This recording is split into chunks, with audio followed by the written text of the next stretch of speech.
Right, today we're going to look at how we can take this square photo from my camera roll and make it into a round circular object. We're going to specifically do this without frames. That's kind of the point of this. I want to teach you a couple of just really cool little tricks that are very, very simple. So when we do this, we go up here to corner rounding. I want to show you, first of all, if you take it to the slider or take it to 100, it really just does a decent job of rounding the corners. That may or may not be helpful to you, but I really want to make this a circle. All right, but we can go back in here, and what most people don't know is you can actually override that. I'm going to override it to about 500. That seems to do the trick for me most of the time. You can see now we've got a really decent oval, and really all that's keeping this from being a circle is the fact that we started with a rectangle. So we just have to crop it in a little bit. So if we come in here, and really what we're watching for is to get that width and height about the same. So we got to bring it into about 567. Ooh, I got lucky. Hard to do that with your mouse every time. All right, now you've got pretty much a perfect circle. I'm going to resize this down a little bit so I've got room for a second one. And let's just quickly play with a quick graphic design that we can have some fun with. I found this photo sitting in the Canva library. I'm going to use him because I really want to focus in on these binoculars.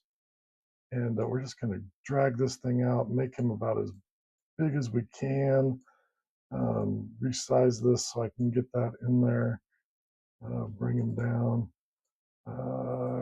Okay, like I said, some things like this are not good when you're making demo videos because you're just trying to get things for the purpose of teaching. But I think that should be good enough. I'm going to resize this up so we got something to work with. And then we want to reposition this back to the back. All right, and now we have our two lenses, and the best way to get these things sized again is to like get in here nice and big, size them into the lens as best you can. There's a whole other OCD component to Canva that you need to just kind of play with, and don't let yourself get taken down the rabbit hole, which I'm kind of letting myself do right there. And let's just do the same thing over here. All right, great. And so now you can see we basically have a design now where we got a guy looking through the binoculars, and we're getting the reflection of potentially what he was seeing on the other side.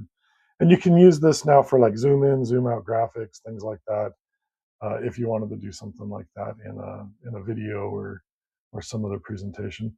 Hope you enjoyed it. Please hit the like and follow button. Brand new, trying to get started. We're about 3 weeks into it.